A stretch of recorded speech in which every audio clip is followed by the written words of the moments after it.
Nós vamos conversar hoje aqui sobre o benefício emergencial de preservação do emprego e da renda, lá da MP 936. Eu acabei de averiguar a portaria 10.486, publicada hoje no Diário Oficial da União. Essa portaria, ela regulamenta o que a gente vinha chamando de BEPER, que é as iniciais do benefício emergencial. Ela chama, inclusive, de BEM, BEM, a portaria. E eu fiz a apresentação toda chamando de BEPER, que a gente estava chamando de BEPER, mas é até bom utilizarmos aí o termo da portaria, que é BEM. Eu sou a professora Larissa, eu sou especialista e mestre em Direito do Trabalho, faço doutorado também em Direito do Trabalho na USP, ministro aulas há uns 15 anos, eu acho. Desde 2006, não, 15 não, 13 anos. E vamos conversar aqui sobre o BEM.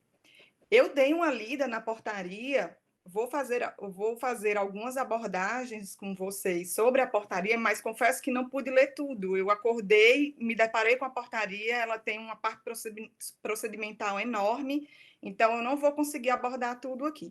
Inicialmente, o nosso curso está organizado aqui para 2 horas. Caso não seja possível ministrar todo o conteúdo nesse tempo, a gente reagenda isso para um momento posterior. Eu também não quero correr, falar de forma apressada, atabalhoada, porque isso não é bom para que vocês possam assimilar o conteúdo. Podem mandar dúvidas, tá? Eu estou aqui acompanhando o chat, eu vou até deixar o chat aqui na minha tela. Pronto. O número da portaria, vou escrever aqui no chat. Portaria 10.486, de 22 de abril. Foi publicada hoje. Eu até tinha... Como eu fiz a apresentação anteriormente, eu não tive tempo de ingressar as informações da portaria na apresentação. Mas eu vou tentar falar um pouco sobre o que eu li aqui, agregando o que a gente já vai abordar na apresentação.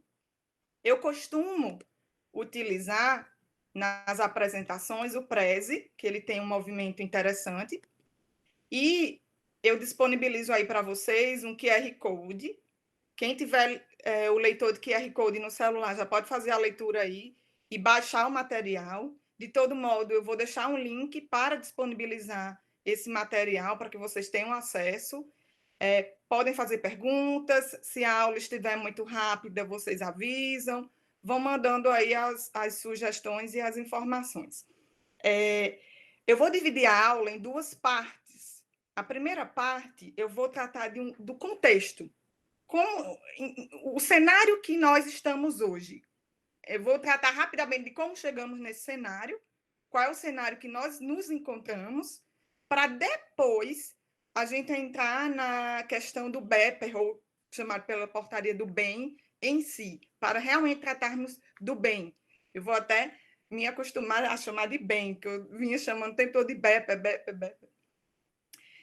Então, eu vou pelo menos utilizar aí uns 20 minutos, 30 minutos para tratar desse contexto. Eu acho importante para que a gente entre no conteúdo do bem situado aí nesse contexto desse cenário, de por que esse bem ele foi providenciado, por que ele é necessário, por que ele não existia antes. Então, a aula vai ser dividida nessa primeira parte, nessa questão do contexto, para entrarmos no benefício em si. Eu vou tirar aqui do leitor do QR Code, tá?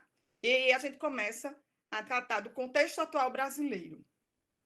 Por que isso é importante? Porque o cenário caótico que nós estamos passando, ele não se deve só à pandemia, ele se deve a uma desorganização social, a uma desorganização em termos de regulação de normas trabalhistas, que agrava muito mais esse quadro quando junta aí com a pandemia. Desde 2017, um pouco antes, mas de forma mais intensa, a partir de 2017, a legislação trabalhista vem sofrendo aí diversas modificações extremamente drásticas, que vão flexibilizando e precarizando as relações sociais, desequilibrando a relação capital-trabalho.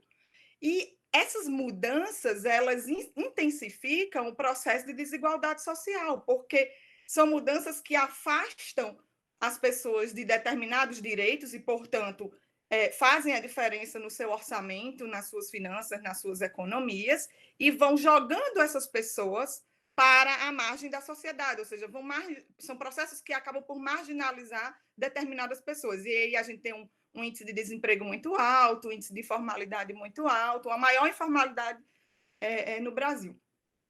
E eu até coloquei aí um ponto chamado trabalhador da saúde transitando em mais de um hospital.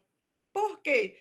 Porque quando a gente tem uma legislação trabalhista que realmente tutela a condição do trabalho, que regula a relação de trabalho de uma forma mais equânime, mais equilibrada, e oferta a esse trabalhador uma condição de trabalho mais digna, ele não precisa estar em vários lugares ao mesmo tempo para tentar melhorar a sua renda.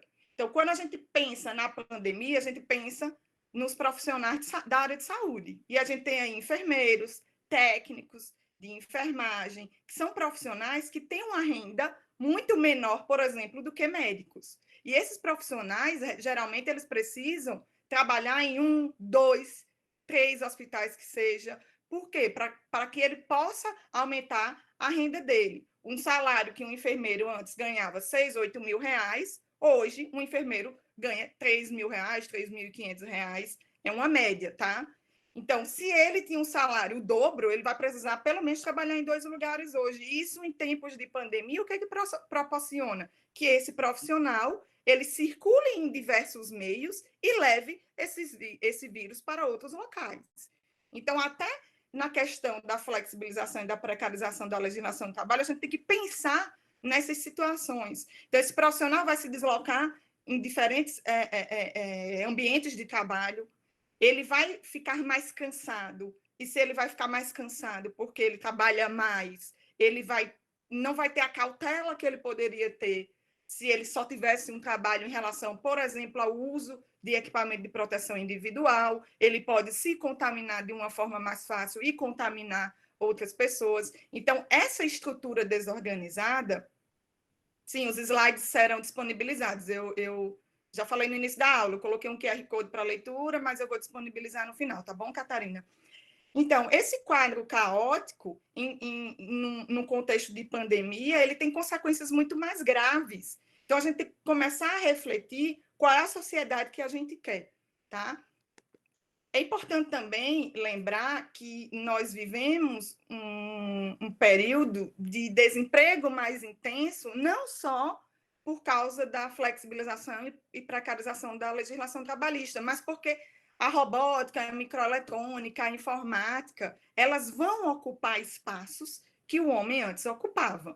Então, tem até uma matéria aí que eu peguei de outubro do ano passado, do Valor Econômico, intitulada Máquinas podem ficar com metade dos empregos no Brasil. E é essa a realidade que a gente vai enfrentar. Não estamos enfrentando ainda. Esse processo ele se iniciou, mas ele não terminou. Ele vai se intensificar muito mais. Inclusive, nessa tabelinha aí, tem um percentual de profissões que vão sofrer mais impacto em relação a isso, como, por exemplo, condutores de automóveis, táxis e caminhonetes. É uma profissão que tem 98% de chance de desaparecer. A gente daqui a pouco vai ter o carro automático. As grandes empresas, a Uber faz teste em relação a isso.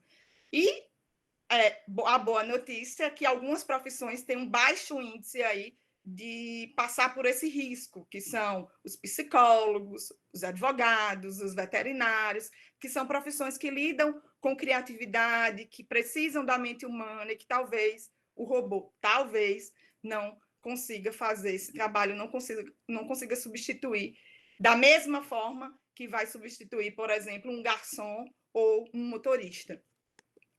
E a gente também tem que lembrar que esse processo de corrosão de direitos, ele acaba fazendo uma estrutura que vai tendo impacto em outras estruturas também. Então, se eu tenho esse processo de precarização e flexibilização que vai corroendo o tecido tutelar do direito do trabalho, eu acabo esfacelando também o tecido social, porque a desigualdade social aumenta, eu acabo fragilizando os cuidados em relação à saúde e segurança desse trabalhador. A gente, inclusive, está passando por processo de alteração das normas regulamentares do trabalho, as chamadas NRs, que tratam aí da questão do meio ambiente do trabalho, e a gente tem um índice péssimo no Brasil, que é de uma morte por acidente em serviço a cada 3 horas e 40 minutos. Esse índice é horroroso, e com as NRs, espera aí que esse índice vá aumentar mais ainda.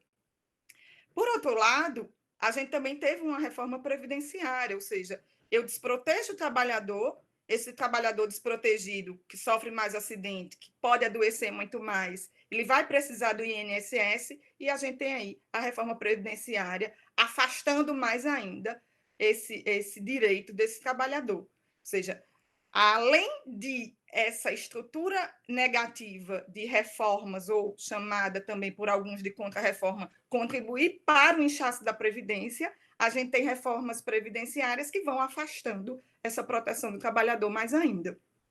E a gente chega num contexto total de meio ambiente desequilibrado, seja um meio ambiente laboral, seja o meio ambiente fora, ou extralaboral, aí, de uma desorganização social.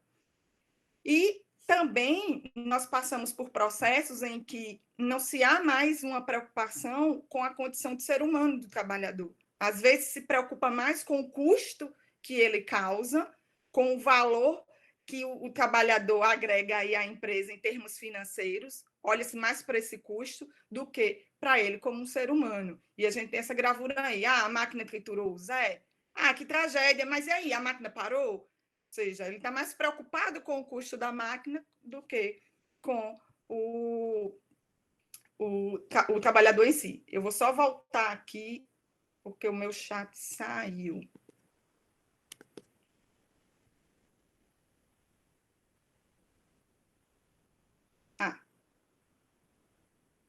Pronto, voltou. Essa figura aí rodou em vários grupos de WhatsApp, foi publicada muitas vezes nas redes sociais, e é uma figura que caracteriza muito, ou que demonstra de uma forma impactante, esse quadro que eu acabei de desenhar aqui para vocês, que eu acabei de tratar aqui com vocês, que é de exaurimento desse trabalhador, que passa por uma jornada muito maior, e às vezes um trabalhador jogado para a informalidade, como é o caso desses dois aí, e que eles não estão recebendo uma condição de sanidade, de higiene de trabalho, de uma condição digna de trabalho. Então, essa imagem ela é impactante, mas é uma imagem real, é uma imagem concreta, que simboliza esse processo negativo que nós estamos passando. E aí a gente chega num quadro de desigualdade enorme. A matéria do Márcio Postman, que é de setembro do ano passado, ela mostra aí que a pobreza cresceu 10,4% ao ano e o desemprego 20,1% desde 2015. Desigualdade cresce 7 vezes mais rápido do que as crises na ditadura. Ou seja, esse processo ele está se intensificando muito mais. E é bom a gente lembrar aí que nós temos um índice gravíssimo de trabalhadores desocupados e trabalhadores que estão fora da força de trabalho por diversos motivos, inclusive por acidente de trabalho, por adoecimento. O quadro verde, ele mostra pessoas fora da força de trabalho. Lembrando que esse gráfico, ele é do 4º trimestre de 2019, ou seja, hoje está bem pior com a pandemia. Ele já tem aí mais de 65 mil pessoas, como pessoas que poderiam trabalhar, mas que estão fora do mercado de trabalho, estão fora dessa força de trabalho, e os desocupados, que estão aí em vermelho, que são mais de 11 mil pessoas. Todo esse quadro é interessante a gente abordar, essas estatísticas, porque isso não chegou nessa situação de uma hora para outra. Isso é um processo de desconstrução do isolamento, do afastamento do Estado em termos de proteção social. A gente antes tinha políticas liberais, viu-se que essas políticas liberais não funcionavam muito bem, que era esse contexto do Estado liberal, passamos para um Estado de bem-estar social e, ali na década de 70, com a questão da crise do petróleo, esse Estado de bem-estar social ele foi repensado. Chegamos aí em 89 com o consenso de Washington, que trouxe todas aquelas políticas neoliberais mais intensas, mais drásticas. E esse neoliberalismo ele foi se impondo como versão dominante do capitalismo. A gente foi se sujeitando aí, as relações sociais elas foram se sujeitando à lógica do setor financeiro. Nós vivemos sob o domínio do capitalismo financeiro. Existem 3 elementos que regulam a sociedade moderna. A gente tem o Estado, a gente tem o mercado e a gente tem a comunidade. Nos últimos 40 anos, e aí por isso que eu me remeti à década de 70, pelo menos nos últimos 40 anos, foi dada aí prioridade absoluta ao mercado em detrimento do Estado e em detrimento principalmente das relações sociais da comunidade.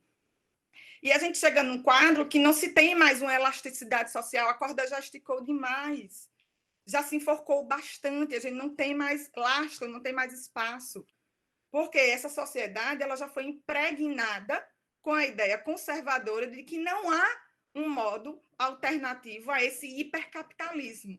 Só que essa pandemia vem e faz o quê? Vem e obriga o governo, por exemplo, a fornecer esse BEPER, chamado aí na portaria de bem. E essa pandemia vem empalidecendo essa certeza que a sociedade tem numa ideia conservadora de hipercapitalismo, essa pandemia empalidece e mostra de forma muito cruel que o capitalismo neoliberal incapacita o Estado de responder a emergências. E por isso que nós estamos nesse quadro tão dramático e tão desesperador de socorrer pessoas que estão com a necessidade premente por ausência de trabalho, por ausência de salário, elas precisam urgentemente de receber algum valor. E isso é o benefício que a gente vai tratar, certo? Então, a gente precisa pensar sobre uma maior participação do poder público nas políticas sociais. A gente precisa pensar sobre medidas que possam frear essas atuações neoliberais agressivas, e aí já vem também sendo discutida em alguns países, essa discussão é anterior à pandemia, agora com a pandemia se intensifica, em relação à renda básica universal, tá? E também sobre o próprio papel das empresas privadas. Qual é o papel das empresas privadas nesse contexto? A gente sabe que a empresa privada ela existe não só para oferir lucro, mas também para trazer benefícios à sociedade. A gente tem a função social da empresa prevista já na Constituição. E sobre essa questão da renda básica universal, o historiador Harari, por exemplo, ele coloca aqui, eu fiz esse recorte de uma fala que ele fez para o Instituto Humanitas, e ele diz que a renda básica universal ela vai ser algo que vai ter que ser pensado, ou seja, o Estado vai ter que pensar sobre dar dinheiro aos cidadãos que não conseguem oferir renda de alguma forma. E é só a gente... nesse contexto de pandemia, fica fácil a gente visualizar isso, porque vamos pensar, o trabalhador ele perde seu emprego, ele não tem condição financeira de se manter, e aí ele vai circular. Imaginem vários trabalhadores circulando, se aglomerando, procurando meios de sobrevivência, procurando pedir nas ruas. Como é que fica a questão do contágio? A gente tem que começar a pensar sobre essas situações. E aí o El País tem uma reportagem intitulada Coronavírus impulsiona propostas de renda básica que deixam de ser uma utopia, ou seja, já estão levantando ideias para se pensar nesse modelo neoliberal agressivo. Né? Então, a renda básica é possível, só é preciso reinventar o Estado, segundo essa reportagem aí. Tema volta à moda na medida em que, pela primeira vez, a humanidade pode ser obrigada a desligar o capitalismo da tomada. O capitalismo, eu acho quase uma utopia ele deixar de existir, eu não estou pregando isso aqui. Eu só penso que nós temos que ter condutas com medidas, condutas que impulsionem uma relação mais equilibrada. Vou aqui. Ai, peraí que eu me perdi aqui no chat. Tá, voltando. Políticas que impulsionem uma relação mais equilibrada. Ou seja, dá para ter, dentro do sistema capitalista, um equilíbrio capital-trabalho mais saudável? Sim, dá para ter.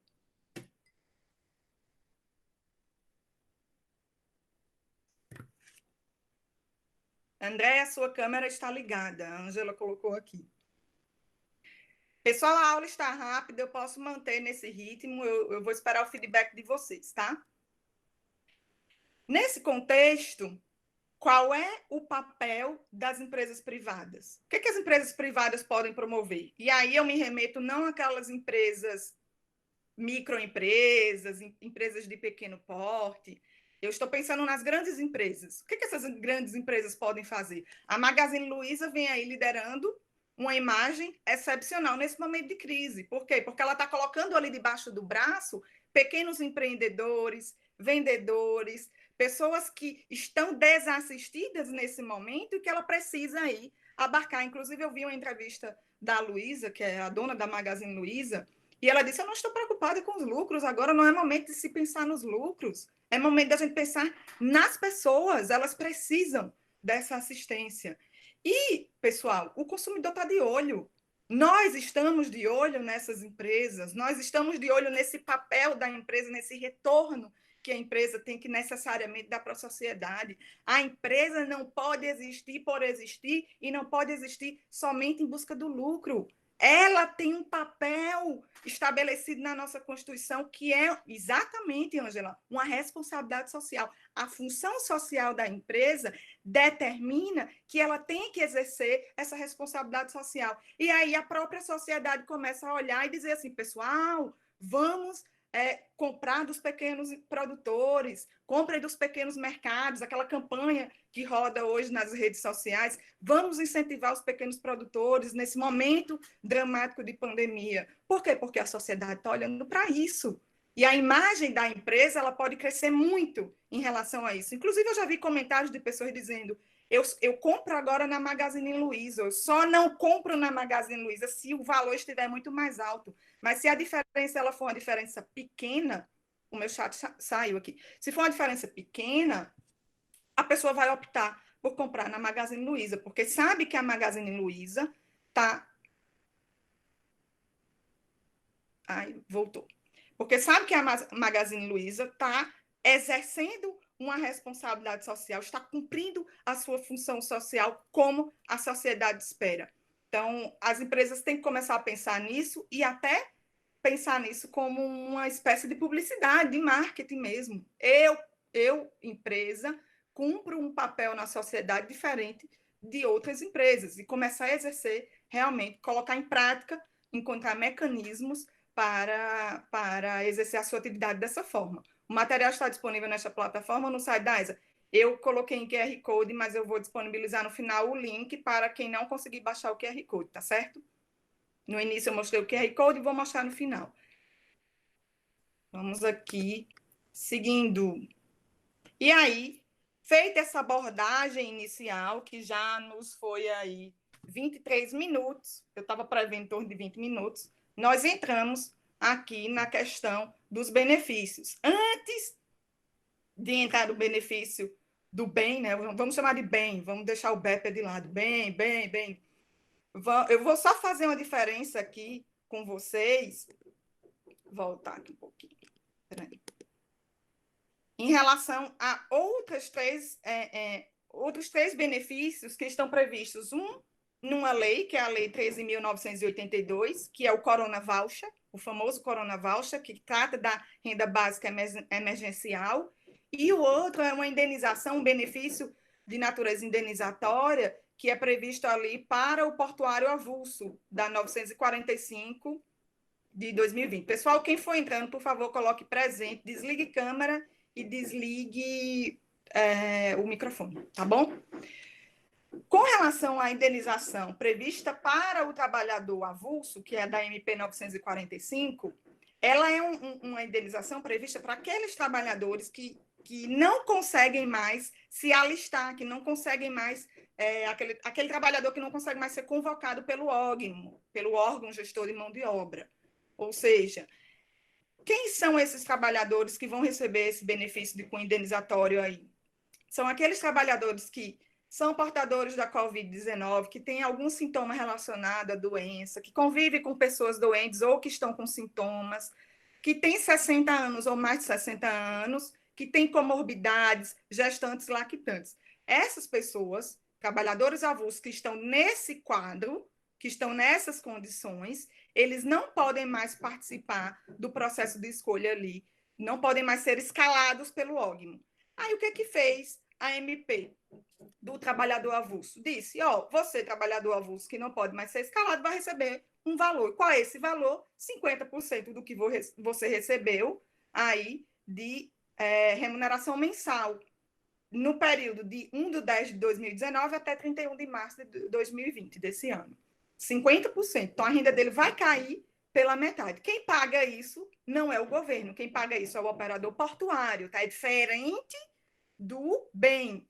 Quem paga o benefício aqui é o operador portuário e depois ele tem uma compensação estabelecida na própria MP.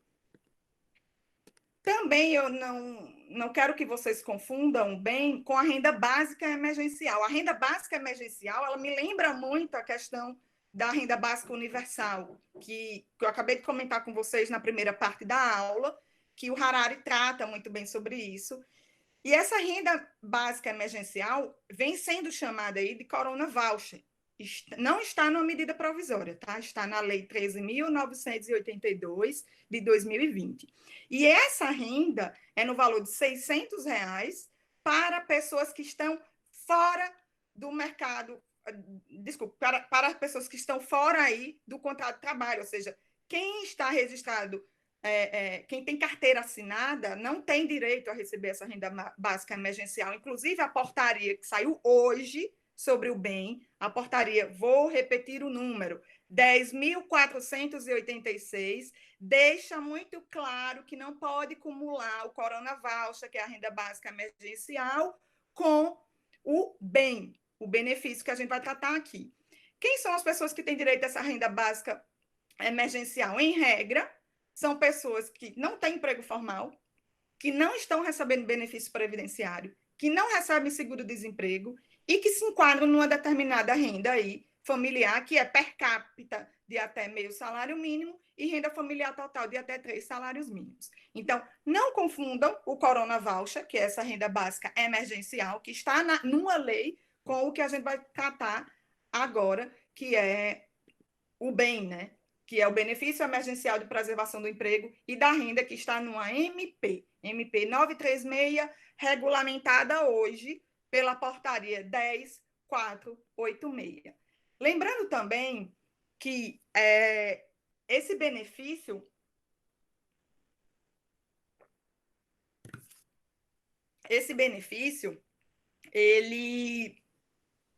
ele é um benefício que, apesar de estar numa medida provisória, a gente tem aí uma perspectiva constitucional em relação a ele. Ele vem aí atender alguns princípios constitucionais, alguns valores constitucionais, principalmente os valores, os princípios e valores que estão ali no artigo 1º e 3º da Constituição Federal, que é a questão da cidadania, a dignidade da pessoa humana, que está no artigo 1º, inciso 3, o valor social do trabalho, a construção de uma sociedade livre, justa e solidária. Aí diz a erradicação da pobreza. A gente sabe que hoje mais pessoas estão não só na condição de pobreza, mas na condição de miséria. O índice de miséria aumentou e vem atender a questão aí das reduções das desigualdades sociais, né? Condicionando também a questão da propriedade privada ao cumprimento da sua função social, porque é uma participação do poder público com a empresa, que tem que passar todas aquelas informações para o poder público, fazer toda aquela parte burocrática em relação ao pagamento do bem para o trabalhador, tá?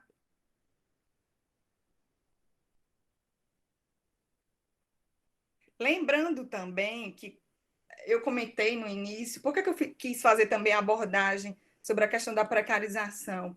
Porque se a gente for pensar, um desses elementos que eu achei nocivo assim, na alteração da legislação foi a questão do trabalho intermitente. E quando a gente olha para o benefício aqui que a gente vai tratar hoje na aula, o intermitente ele tem perdas em relação àquele trabalhador que tem carteira assinada, tá? Então, essas precarizações elas acabam tendo, inclusive, efeitos negativos posteriormente. Quando a gente for tratar aqui do intermitente, eu vou fazer uma diferença para vocês. Vou logo adiantar, é que ele, mesmo que ele tenha 2 contratos, ele não vai receber 2 benefícios, o que não acontece com aquele que tem um contrato formal, com a carteira assinada normalmente, que não se submete às regras do contrato intermitente.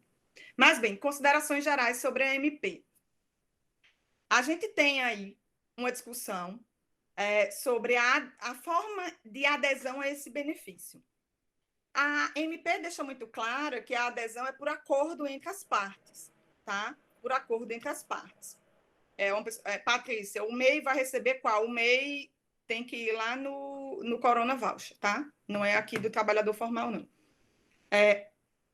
Voltando aqui, considerações gerais. Então, essa medida provisória da 936, ela traz aí que é necessário se fazer acordo, e esse acordo é em regra individual. Não se privilegiou a negociação coletiva, inclusive foi objeto de discussão no Supremo, eu vou falar um pouquinho mais adiante. Também, a gente tem aí, em regra geral, no artigo 3º, parágrafo único da medida provisória 936, aquelas pessoas que estão fora da possibilidade de receber esse benefício. Quem são? São todos os empregados têm direito a receber, exceto quem está fora. O pessoal de órgão público, de órgãos públicos, as pessoas de empresas estatais, as pessoas de organismos internacionais, tá? E tem um prazo de duração aí de pagamento desse benefício, que é um prazo, em regra, de 90 dias. No caso da suspensão, esse prazo vai para 60 dias. Ou enquanto persistir o estado de calamidade pública. Essa MP 936, eu vou até olhar aqui para passar a data certa aqui, ó. Essa MP, ela é de 1º de abril, tá? A MP 936, de 1º de abril. Por que essa MP, ela só saiu em 1º de abril, sendo que o decreto é bem anterior, o decreto de calamidade pública? Por que demorou tanto, né? As pessoas cobraram muito a incidência dessa MP. E apesar de ser de 1º de abril, a portaria só vem agora, né? Foi publicada hoje. Porque precisava o governo ter uma autorização em relação à observância da lei de responsabilidade fiscal e da lei de diretriz orçamentária. O chat sumiu, mas eu vi que alguém mandou. Deixa eu voltar aqui.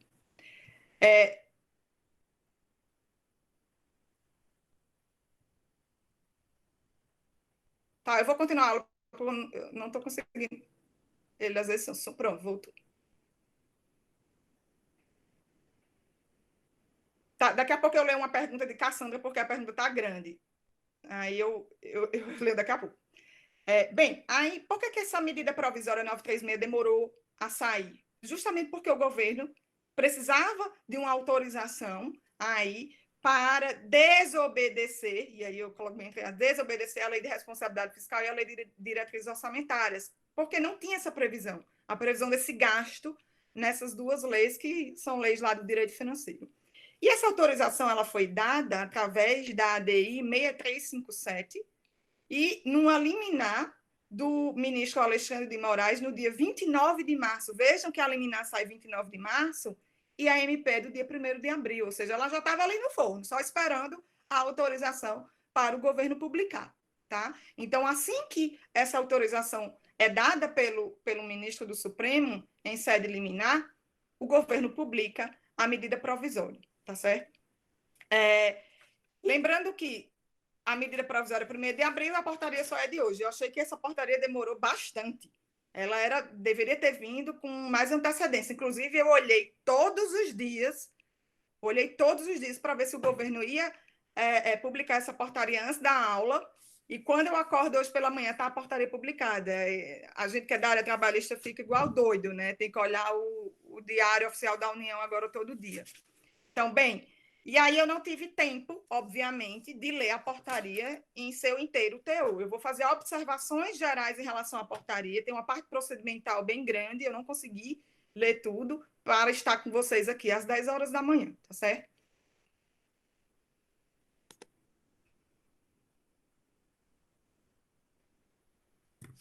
Quais são os objetivos dessa medida provisória? O artigo 12 é expresso em dizer que a medida provisória ela vem trazer esse bem que é para preservar emprego e renda. Preservar emprego e renda, garantir a sequência e a efetividade, a continuidade das atividades laborais e econômicas. Ou seja, preservar, inclusive, a continuação das atividades das empresas. Então, garantir a continuidade das atividades laborais e empresariais. Além disso, consequentemente, reduzir o impacto decorrente das consequências do estado de calamidade de emergência, ou seja, os impactos sociais dramáticos que a gente está vendo aí. São várias pessoas que estão sendo impactadas, são vários trabalhadores, várias microempresas, vários pequenos negócios que estão sendo impactados aí por essa pandemia. Então, o objetivo da MP é socorrer essas pessoas que estão nessa situação mais dramática. Dessa MP em específico, ela dá um socorro aos trabalhadores. E, da mesma forma, dá um socorro também às empresas, porque elas têm uma maior tranquilidade de fazer uma redução de jornada de forma controlada. Com a redução de jornada tem a redução de salário e fazer uma suspensão do contrato de salário também. Dá um socorro às empresas, dá um respiro às empresas e dá um socorro aos trabalhadores, que, na sua imensa maioria, ganha aí até R$3.000, que é o foco principal dessa medida 936. Quais são as medidas, então, que o governo adota na medida provisória 936 em relação a essa situação? Estão lá as medidas no artigo 3º. Justamente o pagamento do benefício, do bem, benefício emergencial de preservação do emprego e da renda, justamente o pagamento do benefício, e condicionado esse pagamento à redução de jornada e de salário ou a suspensão temporária do contrato de trabalho. Então, a empresa pode suspender o contrato de trabalho do trabalhador e esse trabalhador vai poder receber esse benefício, ou a empresa pode reduzir a jornada de trabalho dele e reduzir, consequentemente, o salário, e esse trabalhador vai estar assistido por esse benefício, tá certo? Vou só ler. Cassandra Luiz, prof. Um trabalhador que foi demitido nos primeiros 15 dias da medida solicitou suspensão do contrato de trabalho e não foi atendido, sendo do grupo de risco e morando com outras pessoas. Você entende que houve um ferimento a esse princípio da função social da empresa? Isso seria um fundamento legal para uma reclamatória trabalhista? Eu entendo, viu, Cassandra? Porque ele é do grupo de risco, ele deveria ser afastado, necessariamente afastado, certo? E aí, afastado como? Mandado para casa mesmo. Ah, dá para fazer teletrabalho? Não dá. Então, ele teria que ficar em casa. A empresa tem obrigação de cuidar da higiene, da saúde, da segurança desse trabalhador. Então, essa empresa deveria ter direcionado esse trabalhador para casa. Aí você me pergunta, e o salário? Ela teria que ficar pagando? Cassandra, eu vou te responder. Eu entendo que sim. Por quê? Porque o artigo 2º da CLT determina que é o empregador, é a empresa que arca com os ônus do seu negócio, não é o trabalhador. Então, eu entendo que a empresa tem que direcionar esse trabalhador do grupo de risco para casa e continuar pagando os salários. Aí você me diz assim, mas isso é certo? Assim, isso, como é que a jurisprudência vai entender? Não sei. Eu acho que a jurisprudência vai ponderar, como o STF está ponderando, numa circunstância de entender que nós estamos sofrendo um processo de pandemia, que é de força maior, e vai aí tentar flexibilizar a legislação, como o STF já está fazendo. E aí, qual é a orientação que você tem que dar para essa empresa ou para esse trabalhador? Sinceramente, eu acho que tem que negociar. Se ele foi mandado, se foi antes da medida e ele continuou trabalhando, após a medida, tem que negociar nos termos da medida provisória 936. Suspende o contrato, Até porque, se ele não puder fazer teletrabalho, né? Estou pensando aqui, não pode fazer teletrabalho, né? Vai para casa e suspende o contrato, seria a alternativa. Dá para adaptar a medida? Dá, agora dá, tá certo? Então, coloque só um ok aí se eu respondi a sua dúvida integralmente. Então, só vou repetir aqui. Foi afastado, não foi afastado, continuou trabalhando, solicitou a suspensão e não foi atendido, a empresa agiu de forma irresponsável, tá? Agiu de forma irresponsável porque colocou esse trabalhador numa situação de risco que pode ocasionar sua morte, inclusive, tá? Já que ele é do grupo de risco. Se ela tivesse mandado para casa, tinha a obrigação de pagar o salário? Entendo que sim, pelo artigo 2º da CLT, ônus do negócio, tá? E agora, faz o que com ele? Suspende o contrato, coloca ele lá para receber o benefício, tudo bem? Ótimo, ok, obrigada. Sim, porque ele mora com um avô de 85 anos e com a mãe que também é do grupo de risco. É muito complicada essa situação. Vale também para empregada doméstica o benefício? Sim, vale. A portaria, inclusive, regulamentou isso. Eu estou entendendo, Patrícia, que você perguntou em relação ao benefício que a gente está tratando, tá?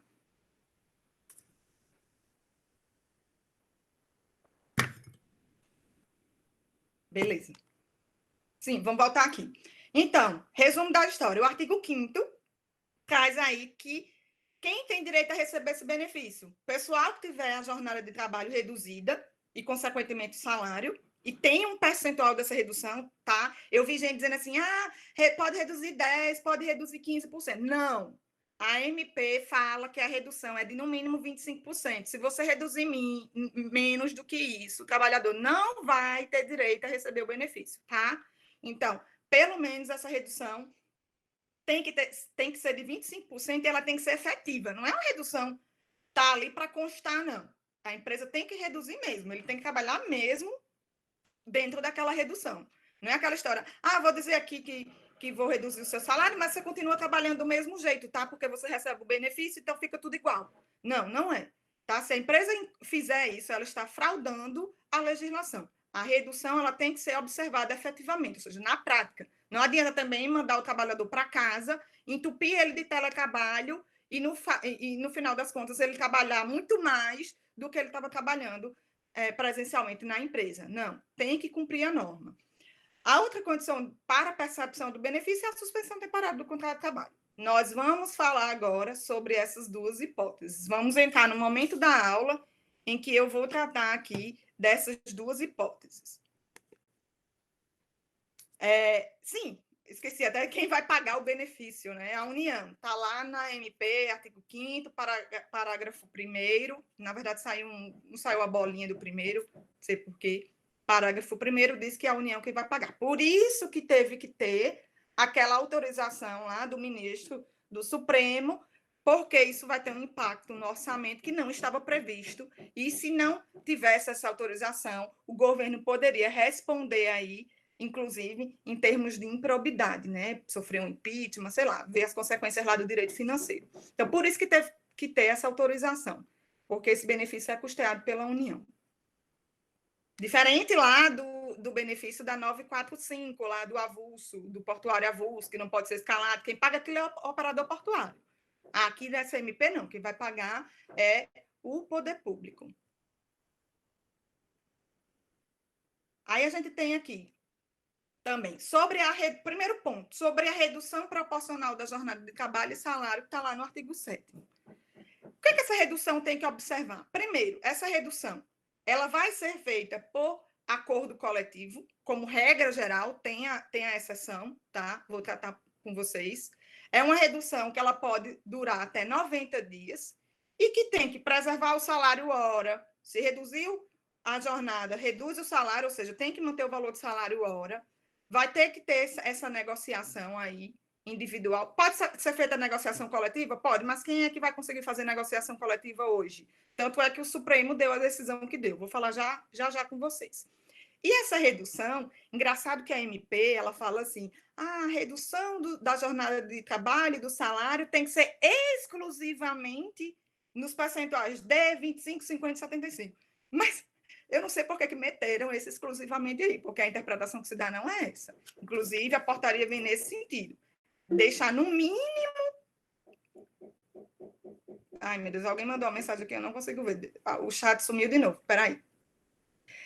deixar no mínimo aí uma... Ops, voltou. Professora, poderia deixar um pouco mais as telas, pois gosto de anotar e não estou conseguindo. Ah, tá bom, Celina, deixa. Mas assim, Celina, não se preocupe, viu que eu vou disponibilizar esse material. Esse material vai ser de vocês. Eu vou deixar um link e no final eu vou até colocar o QR Code também. Aí vocês podem baixar tranquilamente, tá bom? Isadora perguntou, mas e o poder potestativo do empregador? As medidas da MP não são sinalagmáticas? O empregador não pode optar pela demissão sem justa causa com pagamento das verbas rescisórias? Oh, a demissão sem justa causa não tá proibida não, viu, Isadora? A MP só traz uma alternativa para a manutenção do emprego. Se a finalidade da MP é manter o emprego e a renda, as alternativas que ela traz, Isadora, são justamente alternativas que vão manter o emprego e a renda, que é suspender o contrato ou reduzir a jornada. Mas, se quiser dispensar, pode dispensar, tá? E aí arca com as verbas rescisórias pertinentes à dispensa. Reitero minha questão. Pessoa é MEI e tem um emprego formal, porém com salário bem inferior ao salário mínimo. Em qual auxílio ele se enquadra? Bem, MEI tem um emprego formal. Nossa, não é nem para ganhar inferior ao salário mínimo, viu? Peraí, subiu aqui. Paula.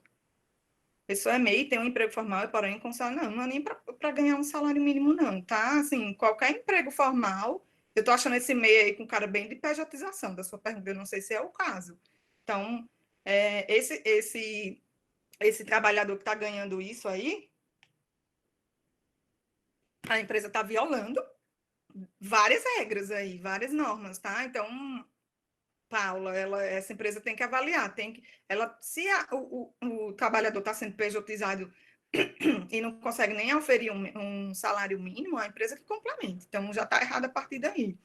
Aí você pergunta, esse trabalhador, ele vai entrar em que benefício? O problema dessas situações dessas situações irregulares, é justamente os reflexos aqui. Porque aqui tem diversas regras que o empregador vai ter que acessar essas regras, passar todas as informações do Ministério da Economia para poder o trabalhador acessar o benefício. Então, quando ele está irregular, inclusive a MP e a portaria, elas são expressas em dizer que se houver algum problema na transmissão desses dados, algum erro provocado pela empresa, é a empresa que tem que arcar com o benefício. Então, essa sua questão aí está bem complicada, porque ele não era para ganhar menos do que um salário mínimo. Se ele trabalha numa jornada, estou considerando que ele trabalha numa jornada de 44 horas semanais. Então, não deveria nem ganhar um salário mínimo. Se está ganhando, já está errado.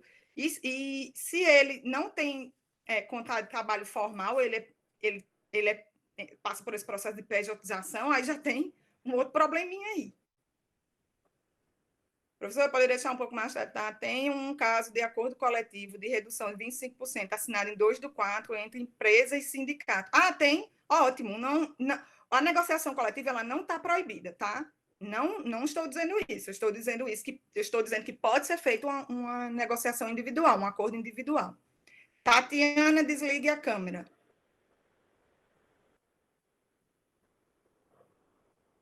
A pessoa trabalha um dia na semana por hora. Não entendi. A pessoa trabalha um dia na semana por hora. Ela só trabalha um dia na semana inteira, ela é uma MEI, trabalha um dia na semana inteira. É isso? Não entendi. Eu vou seguir com a aula aqui. Pode colocar aí, depois eu olho para responder. Sim.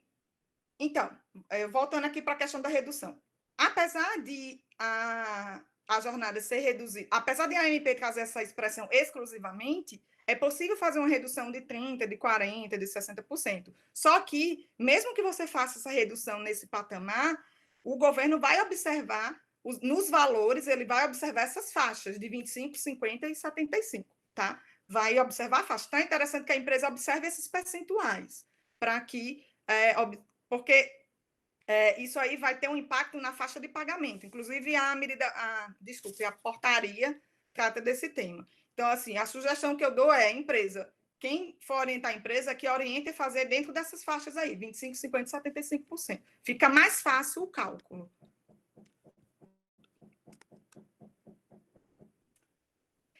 E questão do acordo individual. Para aqueles empregados que ganham até R$ 3.135, que é a imensa maioria, não sei nem se é tipo 90%, não sei um dado estatístico, mas assim, é a grande parte, e o governo sabe disso, esses acordos, eles podem ser feitos por acordo individual, não necessita negociação coletiva. Também pode ser feito por acordo individual em relação àqueles empregados hipersuficientes, aqueles lá da CLT, que tem uma faixa salarial bem superior, que seria aí igual ou maior a R$ 12.202,12. Também é possível fazer por acordo individual se a redução da jornada e a redução do salário, em qualquer caso, independente do valor que a pessoa ganhe, se é 4 mil, se é R$ 1.000, 1.500, se é 10 mil, se é 14 mil, se essa redução for no percentual de 25%. Então, resumo da história. Quando é que pode ser feito por acordo individual? Lembrando que eu não estou dizendo que não pode ser feito por negociação coletiva. Se puder ser feita a negociação coletiva, ótimo. Mas muitos estão relatando que não estão conseguindo acessar os sindicatos. Os sindicatos estão fechados, não respondem, não dão um retorno. Então, como tem essa dificuldade, a MP pensou nessa dificuldade e trouxe o acordo individual. Então, o acordo individual é para quem? Redução para todo mundo de 25%, pode por acordo individual. Redução para o pessoal que ganha até 3.135, pode acordo individual. Pessoal que ganha igual ou mais do que R$ 12.202,12, pode por acordo individual. E o pessoal que está nessa faixa intermediária aí, que ganha, por exemplo, R$ 4.000, e aí? Só negociação coletiva, tá? Exceto se a redução for no patamar de 25%. Então, por exemplo, um trabalhador que ganha R$ 4.000, você vai poder fazer essa redução de 25% por acordo individual. Mas se você reduzir 50%, aí você vai ter que fazer por negociação coletiva. Isso aí, pessoal, foi bem discutido no Supremo, e essa discussão parou aí no ADI, que ficou famosa, que é a ADI 6363, que foi a ADI 6363, e teve aquela liminar do Lewandowski, depois teve a votação, e no final das contas, o que prevaleceu? Prevaleceu a noção de que é possível reduzir os salários por acordo individual, porque estamos no contexto de excepcionalidade, que é a pandemia. Então, esse julgamento foi feito por videoconferência, inclusive, um colega escreveu, o Roberto Paraíba, que é advogado em São Paulo, escreveu sobre o tema, e eu coloquei até um trechinho dele aí, do que ele escreveu, e ele disse assim: em suma, prevaleceu o entendimento da validade e eficácia dos acordos individuais firmados entre empregadores e empregados na forma prevista da MP 936, sob o fundamento de que, no estado de calamidade pública que vivenciamos, causado por força maior, afigura-se juridicamente viável e necessária a interpretação constitucional aberta, contrária à literalidade do texto. Porque o artigo 7º da Constituição condiciona a redução de salário à negociação coletiva. Por isso que começou essa discussão em relação ao acordo individual. Quando a MP ela foi editada em 1º de abril, ela foi publicada, aliás, muito se criticou, dizendo assim, que absurdo, por acordo individual, está desrespeitando a Constituição. E, realmente, está desrespeitando a Constituição. A Constituição não abre exceção em relação a isso. Não tem lá, exceto nas hipóteses tais e quais. Não tem previsão de pandemia, não tem previsão de força maior, não abre nenhuma exceção. Apenas diz que vai reduzir salário, tem que ter negociação coletiva. Só que o Supremo vem nessa pegada de interpretar as normas agora no contexto de força maior e excepcionalizar, num estado de exceção, né? Estamos num estado de exceção, por motivo de força maior, a gente começa a flexibilizar as normas. O que, assim, ao meu ver, atendeu uma necessidade imediata, mas pode ser um perigo posteriormente, né? Esse direito de exceção, não sei como é que ele ficará. Mas, de fato, o que importa aqui para a gente é que, no final das contas, é possível se fazer acordo individual nessas hipóteses que eu narrei aí para vocês, autorizado aqui esse acordo individual na ADI 6363, pelo menos em sede liminar. E, só voltando um pouco, quais são essas hipóteses? Qualquer caso que a redução seja de até 25%, tá? Para aqueles que têm a faixa salarial de 3 mil e pouco, também pode fazer, para aqueles de 12 mil e pouco, também pode fazer acordo individual. A galerinha ali do meio, da faixa salarial do meio, tem que ser negociação coletiva. Ah, professor, eu não consigo fazer negociação, o sindicato não me responde, não me dá retorno.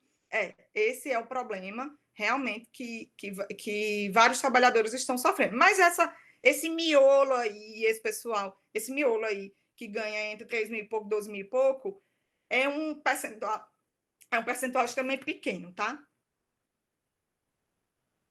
Eu vi até uma notícia eu estava até com o número aqui, apaguei, no site do Ministério da Economia, falando que já foram não sei quantos mil acordos homologados, milhares, assim, eu não me lembro o número, mas muita coisa já foi feita.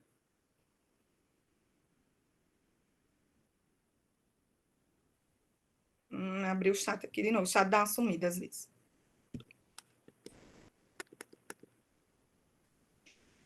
Também, saindo da hipótese de redução, a gente tem a questão da suspensão temporária do contrato de trabalho, tá?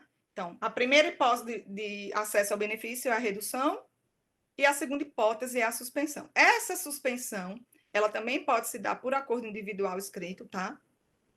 Ela vai ter que observar, diferentemente da redução para 60 dias, que pode ser fracionado em 2 períodos de 30. E esse pessoal aí fará jus poderá, aliás, recolher na qualidade de facultativo a contribuição previdenciária. Então, não recolhe mais na condição de empregado, e sim na qualidade de segurado facultativo. Lembrando que a MP, no artigo 8º, também deixa muito claro que esses empregados que vão ter o seu contrato suspenso, ou que tiveram o seu contrato suspenso, para aqueles que já tiveram a incidência da suspensão aí nos termos da MP, eles fazem jus a todos os benefícios concedidos pelo empregador aos seus empregados. E aí eu faço uma pergunta. Está lá no artigo 8º, parágrafo 2º, inciso 1 da MP. O empregado fará jus a todos os benefícios concedidos pelo empregador aos seus empregados. Eu vou só hidratar um pouco aqui a garganta. E aí eu faço uma pergunta para vocês e vamos raciocinar aqui juntos. Esse empregado, supondo que ele recebe vale transporte, vale refeição, e a norma aí diz que ele faz jus a todos os benefícios. Vocês concordam? O que é que vocês pensam assim? Eu queria que vocês colocassem aí no chat. Vocês acham que esse empregado eles têm direito a continuar recebendo esse vale transporte e esse vale refeição? Eu queria a manifestação de vocês para a gente discutir. Por quê? Por que eu estou fazendo essa pergunta? Porque, apesar da MP dizer que o empregado faz jus a todos os benefícios, esses benefícios envolvem também vale transporte e vale refeição? Pensem um pouquinho e se manifestem aqui. Não deveria, já que o empregador também está sofrendo crise. Vale transporte não, vale refeição sim, ainda mais se a CCT ou a ACT estipularem. Pois é. Bora pensar aqui. Vale transporte é um valor que se é pago para se deslocar. Aí ele está com contrato suspenso. Vocês acham que mesmo assim ele tem que receber, né, vale transporte? Eu entendo que não, tá, pessoal? Eu entendo que não. Apesar de a MP ter dito todos os benefícios concedidos, eu entendo que não. A Thalita colocou vale transporte e vale refeição, não, pois são devidos em virtude da efetiva prestação de serviço. Exatamente, Thalita. Eu penso dessa forma. Ellen, vale transporte? Não. Não atende à finalidade. Exatamente, Ellen, entendo que não. E o que é que eu queria chamar a atenção de vocês aqui? A Paula também colocou, eu entendo que não também. O que é que eu quero chamar a atenção de vocês? Apesar da MP dizer que ele faz jus a todos os benefícios, pessoal, a gente tem que interpretar essa MP dentro de um contexto sistemático do ordenamento jurídico. Ela não se interpreta isoladamente. Ela não existe fora do ordenamento jurídico, ela participa do ordenamento jurídico, ela integra o ordenamento jurídico. E o que a lei do Vale Transporte fala? e que ele só tem direito ao vale transporte se ele tiver o deslocamento. Então, como ele não tem um deslocamento, ele não faz jus ao vale transporte, certo? Esse é o meu raciocínio. Vamos para o vale refeição. O vale refeição é interessante porque o vale refeição ele é dado para o trabalhador que quer se alimentar no local de trabalho. Mas ele está com contrato suspenso, não está comendo, tá? No local de trabalho. Então, eu também entendo, da mesma forma que o vale transporte, que ele não tem direito. Eu estou aí com a Tatiana, que falou VT e VR, não. Apenas vale alimentação. Exatamente, Tatiana. Exatamente. O vale alimentação, pessoal, ele não se confunde com vale refeição, tá? O vale refeição é dado para aquele trabalhador que está se alimentando no local de trabalho. O vale alimentação, a Andrea colocou também, vale transporte não, vale alimentação, acredito que sim. O vale alimentação é aquele que o trabalhador recebe e ele vai gastar onde? Vai gastar no supermercado, para comer na sua casa, para comer em qualquer outro lugar.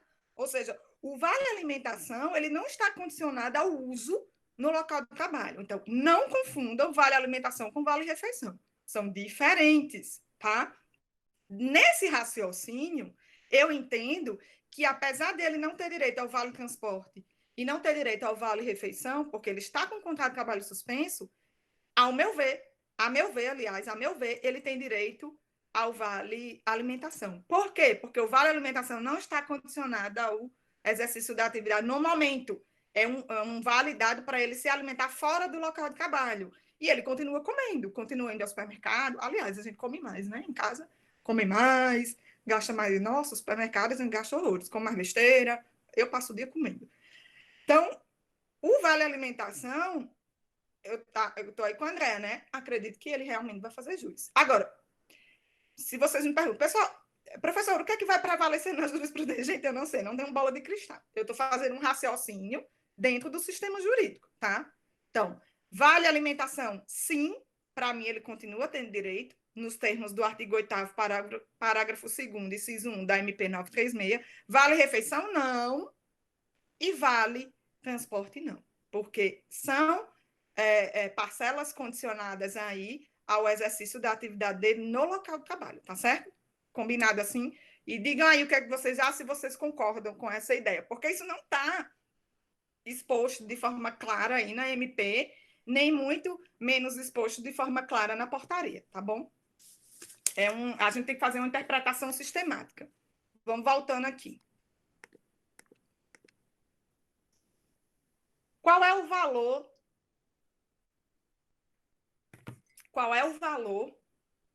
que é pago desse benefício? Quanto é que o trabalhador ganha? Eu tinha feito até uma continha aqui, eu tinha até anotado uma continha aqui para vocês, e quando foi, hoje eu vi a portaria, eu falei, a própria portaria trouxe a continha, né? Tem aqui. Então, a portaria, o valor tratado na portaria, no artigo 5º, eu vou até pegar aqui para ler para vocês.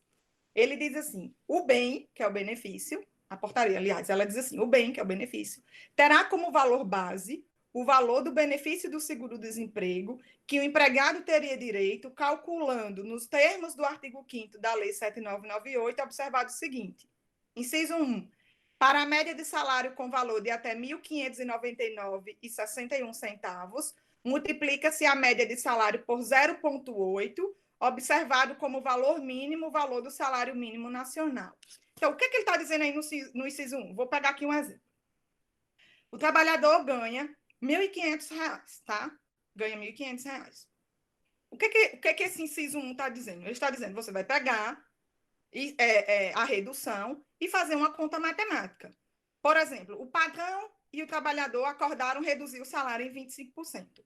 Como é que vai ser essa conta matemática? Você vai pegar o cálculo e vai fazer da seguinte forma: pega os R$ 1.500, multiplica por 0,8, que é lá o percentual de seguro-desemprego, e multiplica por 0,25.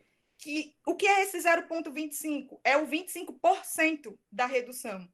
Essa conta matemática do valor do salário dele multiplicado pelo percentual de seguro, multiplicado pelo percentual da redução, vai dar o quê? R$ 300. Então, se ele ganha 1.500, Você vai 1.500 multiplicado por 0,8 multiplicado por 0,25, vai dar R$300.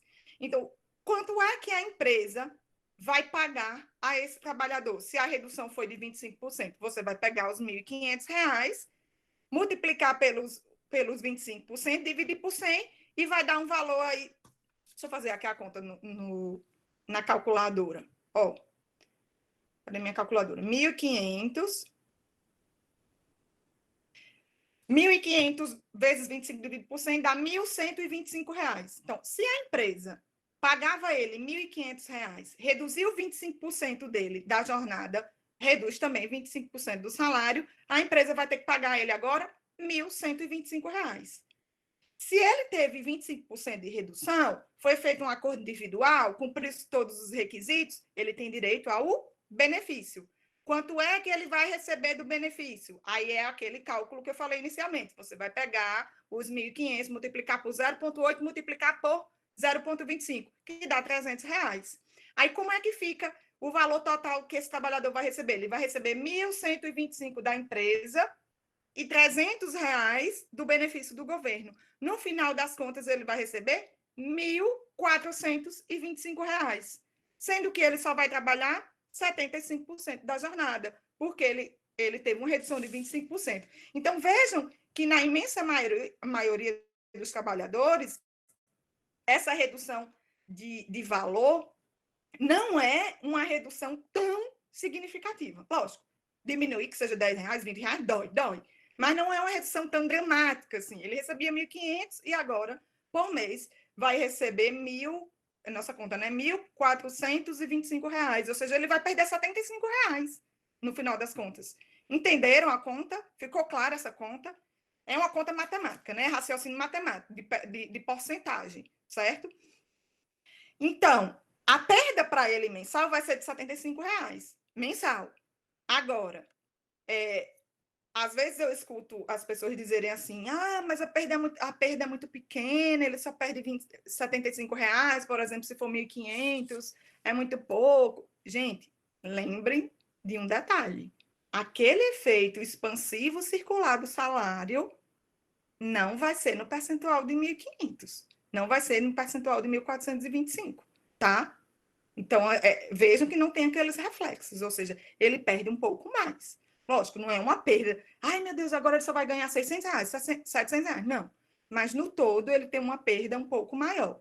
Mas, mensalmente, eu queria só que vocês entendessem a conta. Mensalmente, essa perda no exemplo que eu estou dando aqui, num trabalhador que ganha R$1.500, é só de R$75. Né? É só de R$75, assim, né? É muito. A perda é dramática? Não. R$75 vai fazer falta para ele? Provável. Mas ele vai trabalhar 25% a menos e vai perder R$75 no final das contas. Por mês, tá? Por mês.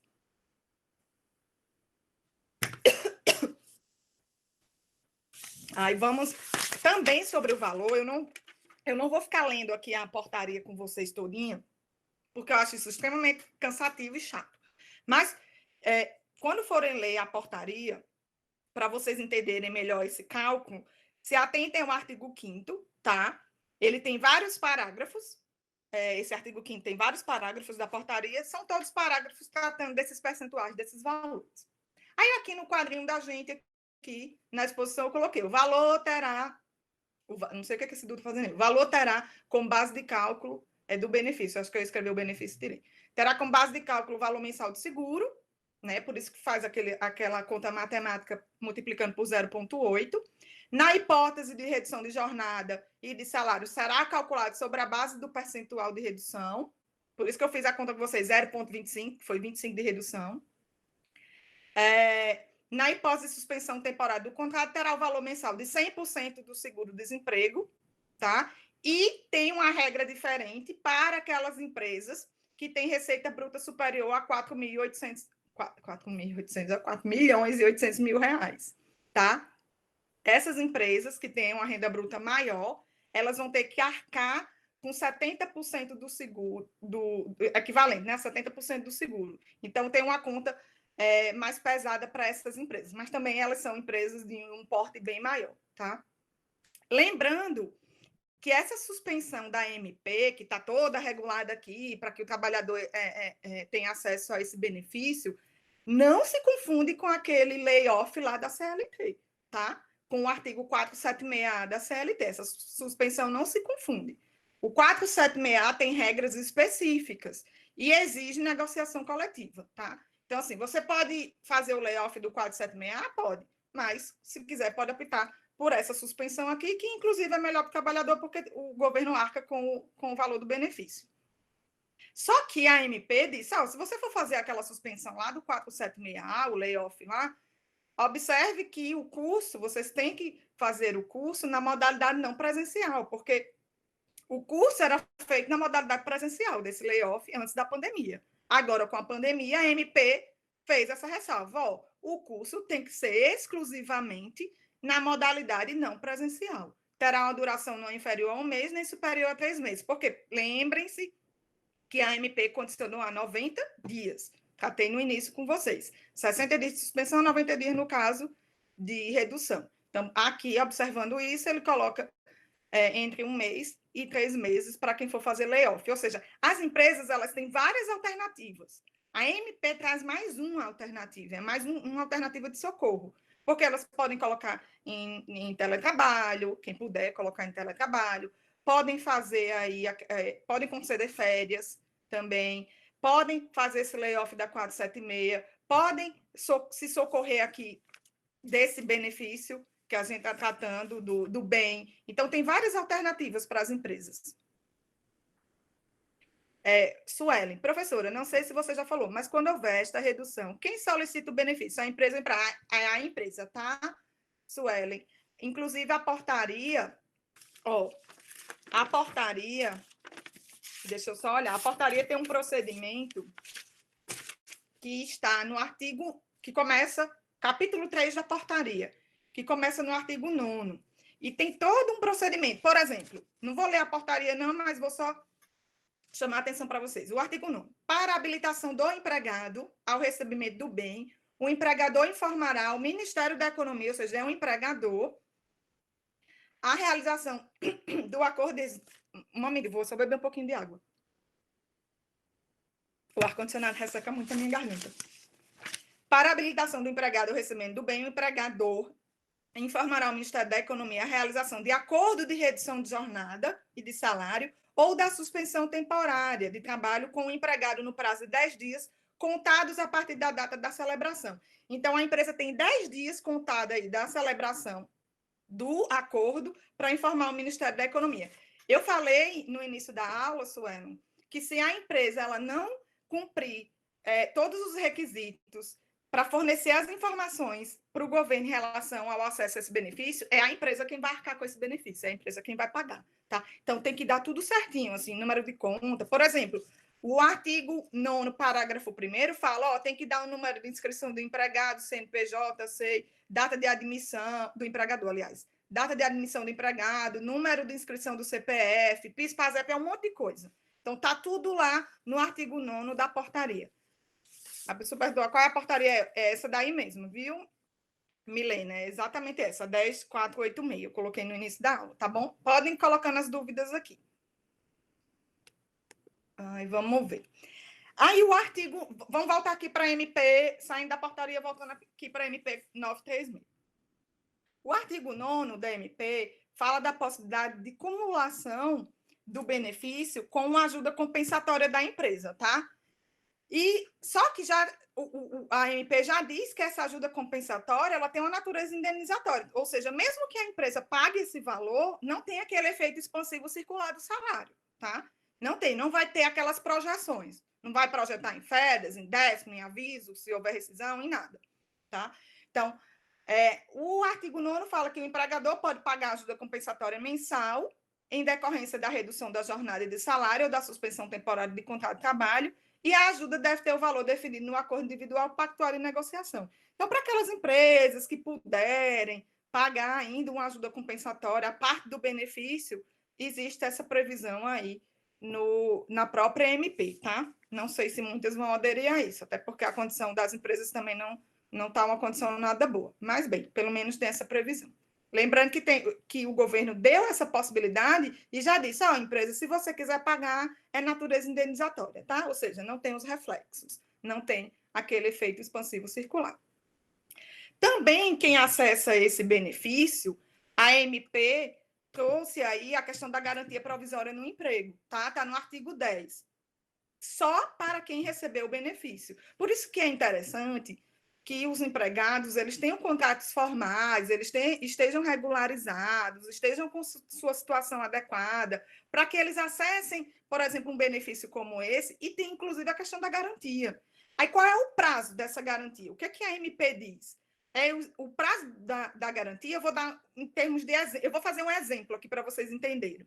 Por exemplo, aquele exemplo que eu dei lá do trabalhador que ganha R$ 1.500 e que tem 25% da sua jornada reduzida. Ele tem essa redução da jornada, ele fica aí condicionado por 2 meses, por exemplo. Combinou-se aí com esse empregado ter 2 meses a sua jornada reduzida. Ele passa a usufruir esse benefício por 2 meses. Quando ele retorna à sua situação regular, o que acontece? Ele tem mais 2 meses, que foi exatamente o tempo que ele ficou, com essa garantia de emprego. Então, no total, ele acaba tendo 4 meses, 2 meses, enquanto vigorar o acordo, que ele não pode ser demitido, dispensado, e 2 meses, quando terminar esse acordo, que ele voltar à normalidade. Então, o prazo estabelecido em lei é esse, certo? É um prazo curto? É um prazo curto, mas é um prazo que dá uma garantia dele saber que não vai ser demitido, dispensado do emprego no período de vigência da negociação, do acordo individual que ele fez aí, no caso do trabalhador que ganha R$ 1.500, que é o exemplo que eu estou utilizando. E sabe que quando voltar, essa empresa vai ter que ficar com ele pelo menos por esses 2 meses, tá? Vou puxar o chat aqui de volta. A Milena colocou. A informação de acordo com o recebimento do bem deverá ser realizada pelo empregador exclusivamente. Exatamente, tem um meio. Inclusive, Milena, é bom você... essa sua mensagem me lembrou um detalhe. Para aquele empregador doméstico, é outro link, tá? O empregador doméstico tem um outro linkzinho na portaria. Esse aí é para empresa, mas tem o do empregador doméstico. Professor, o valor beneficiará, inclusive, os empregados que ainda não completaram o tempo necessário para oferecer o seguro-desemprego. Isadora, ótima pergunta. Ótima pergunta. Eu gosto que vocês façam perguntas, porque eu vou me lembrando das coisas. Porque às vezes a gente vai falando, acaba esquecendo. Esse benefício independe de qualquer condição, tá? Não precisa cumprir prazo de seguro-desemprego. Ele, sei lá, o empregado está contratado há 2 meses. Não importa o tempo de contrato de trabalho, não importa se ele cumpriu o seguro-desemprego, não importa o valor que ele recebe de salário, tá? Ele vai conseguir acessar. Se ele ganha 1.200, 1.500, 2.000, 3.000, só tem que observar os requisitos. A edição de jornada também vale para o teletrabalho ou só presencial?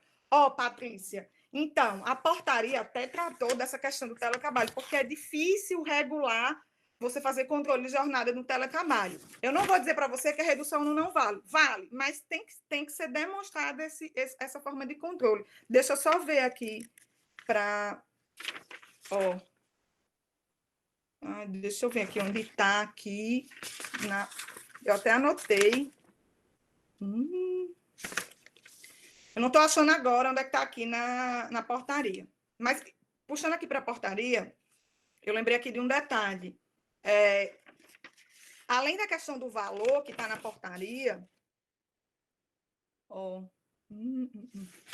tem aqui, respondendo a pergunta, inclusive, da Isadora, tem aqui o artigo 7º, parágrafo 2º, que diz que será considerado apto a receber o bem um empregado com contrato de trabalho intermitente celebrado até 1º de abril de 2020, independentemente de... Tem os requisitos para o intermitente. O 7º fala que o intermitente só receberá aí R$600, tá? 3 parcelas de R$600. E também está no artigo 7º da portaria, tá? No CAPT. E também que, repetindo o que está na MP 936 em relação ao intermitente, O parágrafo 1º aqui do artigo 7º da portaria diz que a existência de mais de um contrato de trabalho nos termos do disposto do parágrafo 3º do 443 da CLT não gera a concessão de mais de um benefício. Então, Isadora, você perguntar assim, e independe de qualquer condição, independe, mas se for intermitente, o valor é reduzido, é de R$600, e ele não pode acessar 2 benefícios. Porque quem não é intermitente, quem tem 2 contratos de trabalho, há previsão na MP e há previsão aqui na portaria de que pode acessar 2 benefícios, tá? Sim, aí sobre a garantia. Sobre a garantia de emprego. Se a empresa, voltando aqui ao slide, se a empresa dispensar antes desse prazo de garantia provisória, ela vai ter que arcar com uma penalidade, tá? Essa penalidade está prevista na MP e tem os requisitos aqui. A dispensa sem justa causa que ocorrer durante o período de garantia provisória sujeitará o empregador ao pagamento, além das parcelas rescisórias, a uma indenização, que é a penalidade. E tem um percentual aí. 50% do salário que o empregado teria direito no período da garantia, na hipótese de redução da jornada de 25 inferior a 50. 75% do salário que ele teria direito no caso de redução entre 50% e 70%, e 100% do salário se o percentual for superior a 75%, ou no caso de suspensão temporária do contrato de trabalho. Então, essa garantia provisória, e se for desrespeitada, vai ensejar o pagamento das verbas rescisórias, essa garantia provisória, aliás, vai ensejar o pagamento das verbas rescisórias, mais as indenizações como penalidades. Lembrando que é possível a dispensa, mesmo no período de garantia provisória, por justa causa, tá? A questão da garantia provisória não impede a dispensa por justa causa, tá? Eu tenho que procurar aqui a questão do teletrabalho, que eu vi bem direitinho. Eu vou ficar devendo aqui para a Patrícia, que eu não... Eu tenho que parar para olhar aqui a MP. Ou a MP não, a portaria, ela é bem grandinha. Mas, em regra, Patrícia, a minha resposta é essa. Eu entendo que é possível a redução para quem já exercia teletrabalho, mas tem que provar a forma de controle, tá?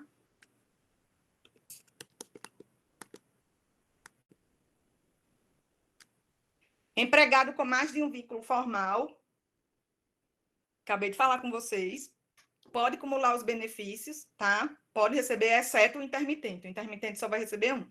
O coitado do intermitente, se tiver 2 contratos intermitentes, 3 contratos intermitentes, só vai receber um benefício de R$600. Ou seja, entra naquela questão da exploração de determinados trabalhadores que são submetidos a uma condição mais precária, né? A gente tem precarizações e flexibilizações que acabam por aparecerem novas consequências negativas nessas situações, como de pandemia. E aí o intermitente é um caso desse. Quem não tem direito a receber o benefício, né? Quem não tem direito? Aquelas pessoas, os servidores públicos não têm direito. Quem ocupa cargo em comissão, tá? Quem está recebendo BPC, inclusive sobre o BPC tem até uma previsão na portaria. Quem está recebendo o seguro-desemprego e quem está recebendo aquela bolsa de qualificação lá custeada pelo FAT.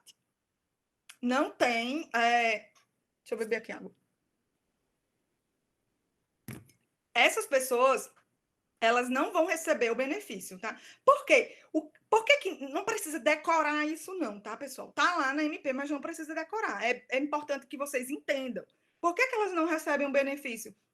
Porque elas já têm uma renda oferida em outro local, de outro local. Ou seja, é de um seguro, é de um BPC, é de uma bolsa de qualificação, ou é um servidor público que ocupa um cargo, tá? Ou seja, se a MP tem um objetivo, a finalidade dela é preservação do emprego e renda, qual é a justificativa? Por que essas pessoas que já recebem um valor oriundos de determinado local, por que elas têm que continuar recebendo esse benefício, né? Então, tem uma lógica, faz um sentido, tem um sentido essa previsão. Não é um negócio, não vou pagar porque não quero pagar. Não, porque não se coaduna, esse pagamento não se coaduna com a previsão inicial da MP, com os objetivos que estão expostos já nos artigos 1º dessa MP, tá? Então, essas pessoas aí não fazem jus ao benefício. Quem está ocupando cargo ou emprego público, cargo em comissão de livre exoneração ou titular de mandato eletivo, vereador, deputado, que seja. Quem também está em gozo do BPC, né, que é aquele lá do LOAS, da Lei Orgânica de Assistência Social, o benefício de prestação continuada, BPC, o seguro-desemprego, quem está recebendo, e quem está recebendo bolsa de qualificação. São requisitos também que aparecem lá naquele Corona Voucher, lá da lei específica do Corona Voucher. Por exemplo, eu já recebi relatos de gente que disse assim, mas eu não consegui, meu benefício foi negado do Corona Voucher. Lógico, você está recebendo o benefício do INSS, eu te falei que você não ia ter direito. Você tentou e foi negado. Por quê? Porque se pressupõe que o valor tem que ser destinado para as pessoas que estão sem renda, sem receber nada em relação ao Corona Voucher. Estão precisando tem uma situação premente, precisando desse valor. Se a pessoa já recebe outro valor por outro meio, não tem justificativa, não faz sentido fazer esse pagamento, tá? E aqui a gente encerra a nossa abordagem. Eu vou só, antes de encerrar aqui, tratar com vocês alguns pontos da portaria. Por exemplo, só para topograficamente situar vocês em relação à portaria. Lembrando que a portaria veio agora, eu não li a portaria toda, mas só para situar vocês na portaria. O artigo 2º diz, por exemplo, que esse benefício é pessoal e intransferível, não pode passar para outro trabalhador, tá? Também diz aqui que o bem não será devido ao empregado com redução proporcional de jornada e de salário ou suspensão de contrato de trabalho que também esteja ocupando cargo ou emprego público, cargo em comissão de livre nomeação e exoneração, ou seja, titular, e tiver o contrato de trabalho celebrado após a data da entrada em vigor da medida provisória 936.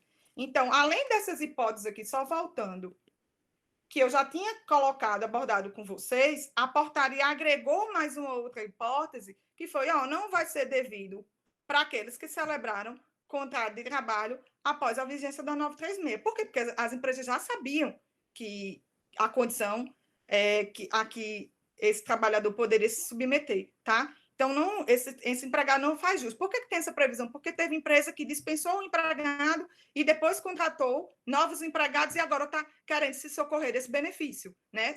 Com o início da confusão da pandemia, acabou por dispensar, agora contratou outros empregados, porque nem pode recontratar, né? Tem que dar aquele espaço de tempo. E agora está querendo acessar o benefício. A portaria diz, não vai ter direito. Contrato de trabalho celebrado após a data em vigor da medida provisória não faz jus. Também, a MP diz aqui, deixa eu ver, que o benefício não será devido caso verificada a manutenção do mesmo nível de exigência de produtividade ou de efetivo desempenho do trabalho existente durante a prestação de serviço em período anterior à redução proporcional. Ou seja, a empresa reduziu, mas está exigindo o mesmo nível de produtividade, então vai perder o benefício. E lembrando que se perder o benefício por motivos dados pela empresa, porque a empresa descumpriu a norma, seja a portaria, seja a MP, quem vai arcar com esse pagamento é o empregador, tá? É o empregador. Nossa, saiu aqui o... Deixa eu ver onde é que tá o chat.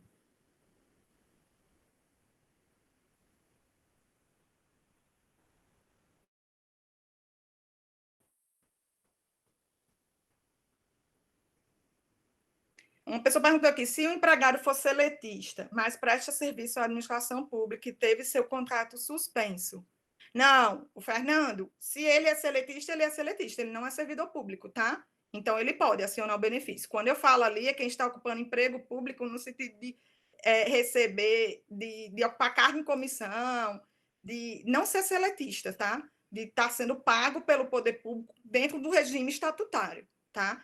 Então, ele sendo seletista, eu entendo que ele pode acessar o benefício, tá? Porque ele é regido tem o seu contrato de trabalho regido pela CLT, tá?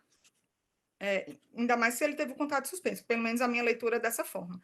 Sim, outra coisa que eu queria comentar com vocês aqui da MP, deixa eu ver aqui. Sim, todos os requisitos em relação ao acesso a esse benefício, todas as orientações de como a empresa deve se comportar, como é que ela deve proceder, essas orientações estão constando a partir do artigo 9, que trata da parte do processo administrativo. E também tem a possibilidade de se recorrer. Tem um recurso administrativo, artigo 13 da portaria, a portaria traz no artigo 3 um recurso administrativo, dizendo que, na hipótese de indeferimento do benefício ou de seu arquivamento por não atendimento das exigências, o empregador será notificado dos motivos da decisão e poderá interpor recurso no prazo de 10 dias. Ou seja, quem recorre é o empregador, porque é ele quem pede, é ele quem solicita, tá? Tanto que, se der erro, por informações passadas erroneamente por ele, é ele quem paga. Então, isso está no artigo 13, tem 10 dias para recorrer. O prazo para julgamento desse recurso é de até 15 dias corridos, contados da data da interposição do recurso. Então, fez o pedido, foi negado, tem 10 dias para recorrer. E, inclusive, diz 10 dias corridos, conforme ato da Secretaria Especial de Previdência e Trabalho do Ministério da Economia. E o prazo de julgamento desse recurso é de 15 dias corridos, contados da data de interposição. Além disso, o artigo 14 da portaria, também importante, fala que, na hipótese de indeferimento do bem, isso que eu já tratei, inclusive, com vocês, ou de arquivamento por não atendimento das exigências de regularização das informações, o empregador ficará responsável pelo pagamento da remuneração do valor. Ou seja, está expressa essa responsabilidade no artigo 14 da portaria. O número da portaria 10.486. Então, é importante que a gente também faça a leitura com mais calma dessa portaria. Só finalizando aqui em relação à portaria, ela também arrola as hipóteses de cessação do benefício. E ela diz no artigo 15 quais são as hipóteses de cessação do benefício. A pessoa está lá recebendo o benefício. E agora, pode cortar quando esse benefício? Quando a jornada estiver sendo realizada de forma normal, ou seja, voltar à sua normalidade, no caso de jornada reduzida, ou o contrato de trabalho suspenso voltar à sua normalidade. Quando o empregado se recusar a atender aí ao chamado, que ele chama o chamado do empregador para retomar a jornada, ou seja, o empregador diz, empregado, eu preciso que você retorne a jornada inicialmente contratada, ou seja, que essa redução não seja mais implementada, eu preciso que você volte à normalidade. Aí o empregado diz que não quer, se recusa, não quer, porque ele quer ficar com a jornada reduzida, ganhando lá o benefício. A portaria, no artigo 15, inciso 3, diz que essa recusa por parte do empregado pode ocasionar ou vai ocasionar a cessação do benefício, tá? Também tem outra observação aqui, para aquelas pessoas que começarem a receber o BPC, o benefício de prestação continuada, eu falei que as que estavam em gozo não têm direito, mas também aquelas que começarem a receber, aquelas pessoas que começarem a receber seguro-desemprego também, quem já recebe já não tem direito, mas quem não tinha seguro-desemprego e podia acessar esse benefício, se porventura for dispensado e começar a receber seguro-desemprego, não pode. Aqueles que porventura venham tomar posse em algum cargo público, ainda que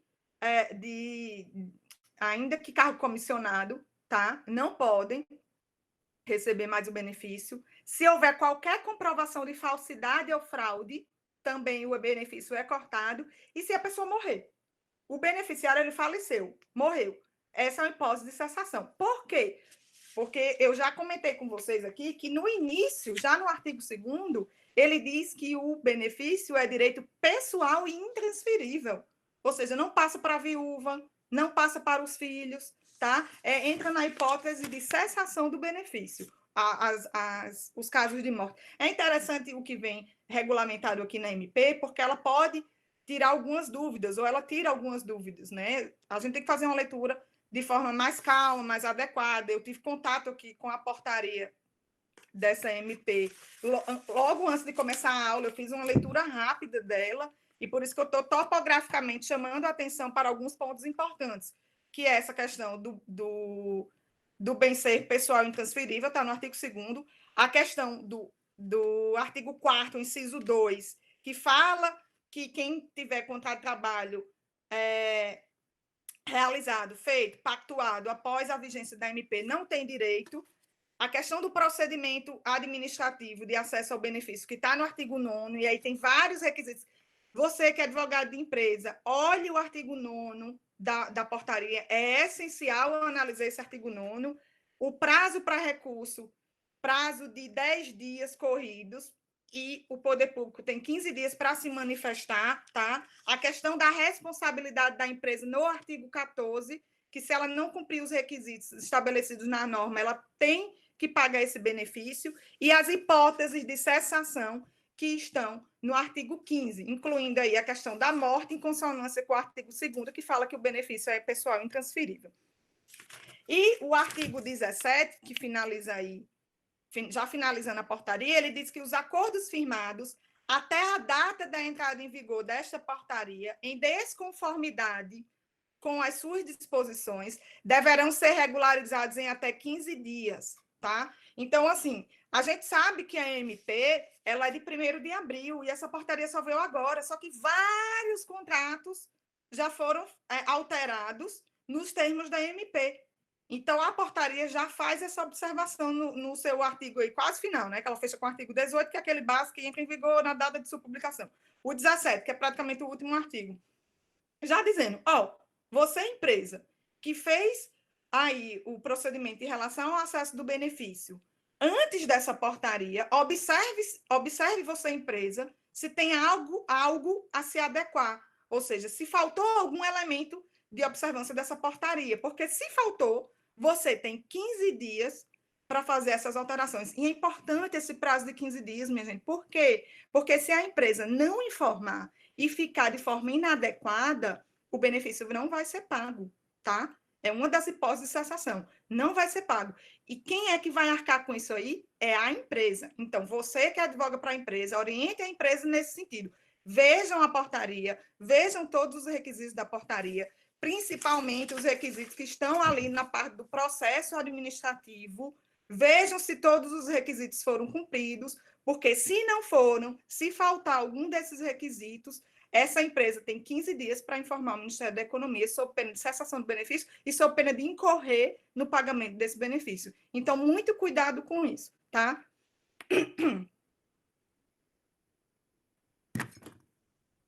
Eu finalizo aqui a nossa exposição e queria deixar uma mensagem para vocês, como uma parte final da aula aqui.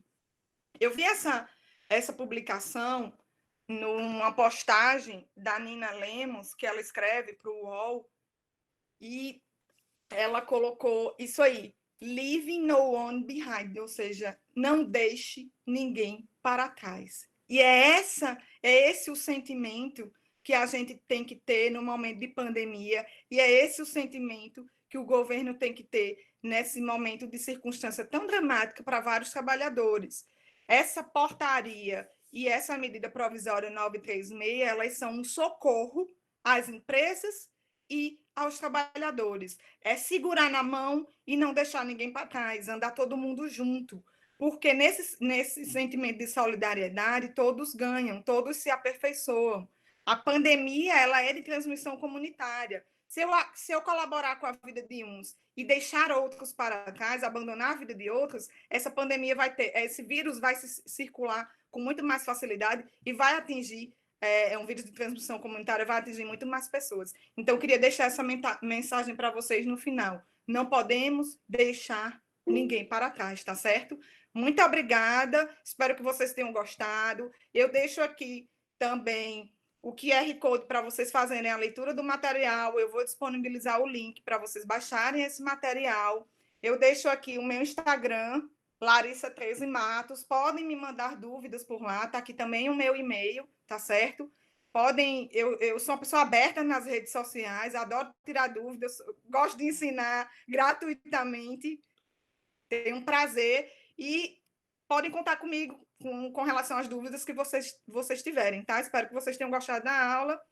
Deixo aqui o meu muito obrigada a todos e espero vocês num outro momento, tá bom, pessoal?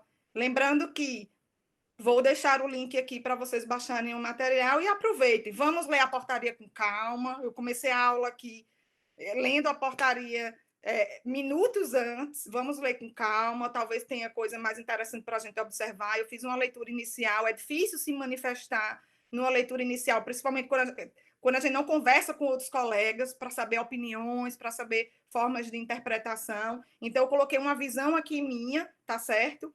Em relação a essa portaria, do que eu acho que é mais importante, do que eu acho que vocês têm que observar, mas a gente pode se aperfeiçoar em relação a isso. Não tenho apego a erros, eu tenho apego a correções e aperfeiçoamentos, e estamos aqui sempre para seguir em busca de conhecimento, tá bom? Agradeço demais a vocês. Tchau, pessoal!